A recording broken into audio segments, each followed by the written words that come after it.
Sisu is a Finnish film that shows us that World War II was awesome.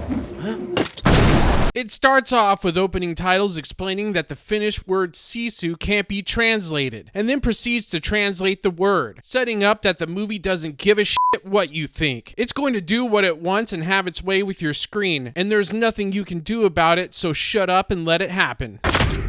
A boring history lesson later, and we find our hero Korpi making Mother Earth his bitch. He finds gold in one of her holes, and he takes a bath in the river to show off his cool scars. You wanna know how I got these scars? Yes, we do, but save it for the prequel. He packs his shit up and goes to the bank. Along the road, he runs into bad guys who are in a certain failed Austrian painter's army. They have a tank and a truck full of disposable women. One woman pokes her head out and almost ruins the movie by talking, but luckily there's a man in there to pull her back in and keep her quiet. But our hero is a Chad who doesn't care about women or the really awesome tank. He's got enough money to buy both on his shoulders. All he's got to do is the most extreme thing possible: run an errand to the bank. He travels the main road with $15 million on him. What exactly could go wrong? The failed Austrian painter army tank commander named Hugo Boss lets him go, but down the road Korpi runs into more failed Austrian painter army guys, committing the monstrous act of pretending to change a tire. Board was sitting on top of the truck like a douche while his men below fixes the tire. This failed Austrian painter army man wants to stop Korpi, but the only thing stopping is his life when he finds Korpi's gold.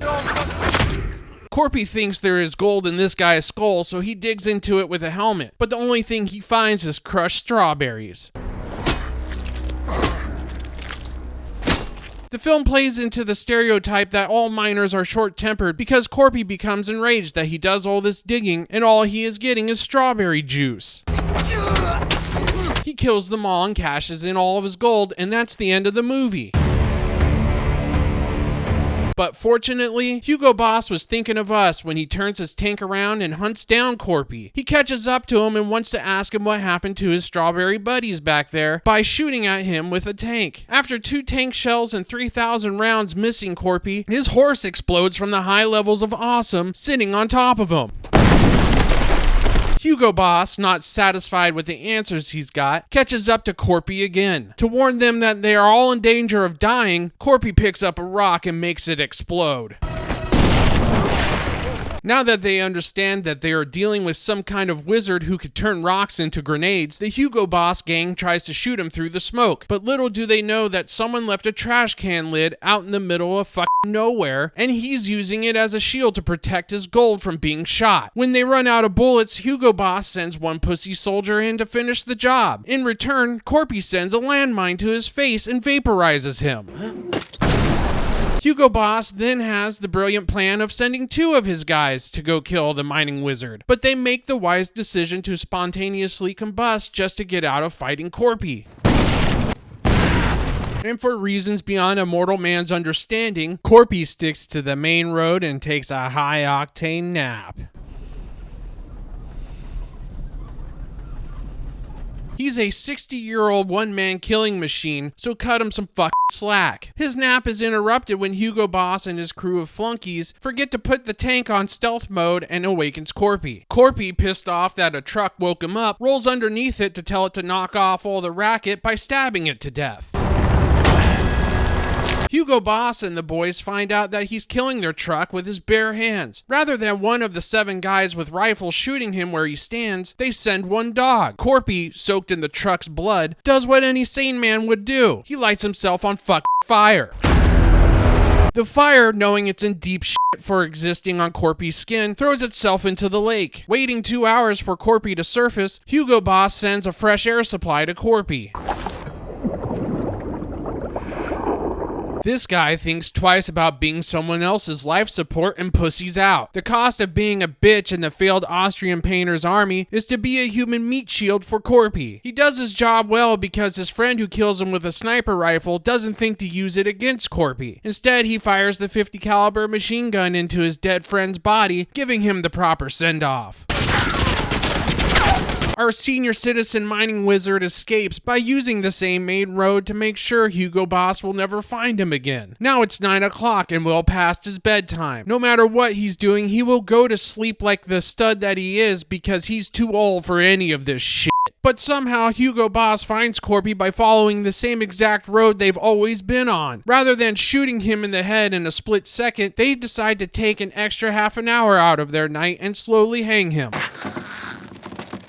But little do they know, Korpi was just sleeping because it was well past his bedtime, and he will get his 40 winks no matter what. When a plane lands and the pilot and co-pilot wakes him up well before noon, they pay the ultimate price. If you ever wake up an old man from his sleep well before he wants to wake up, be prepared to get fucking destroyed. After finding out that during his rope slumber, Hugo Boss and his boys took all his gold. This is the last straw that broke the early bird special's back. He takes the plane, finds Hugo Boss, and strafes the shit out of them until they fire a tank shell into his wing, making him crash land and have to fight hand to hand. Just kidding, that would be absurd and completely unbelievable. He put a noose on the dead pilot's neck and tells him to crash land the plane in the road to make a roadblock or he's going to die again. The dead pilot, not wanting to die a second time, does what he's told and is killed again in the process. Now knowing the wizard has powers to necromance just to kill them again strikes fear into the heart of Hugo Boss. But little does he know he's greasing his tank treads with his friends because Korpi is up front saving the truck filled with disposable women. Before the women can start talking to him and asking him a bunch of unnecessary nonsensical questions, he hands them a bunch of shut up guns in the hopes that they don't actually talk to him and accidentally shoot him as he rescues the only thing that matters in this convoy, his gold. Just like the truck he killed earlier with a knife,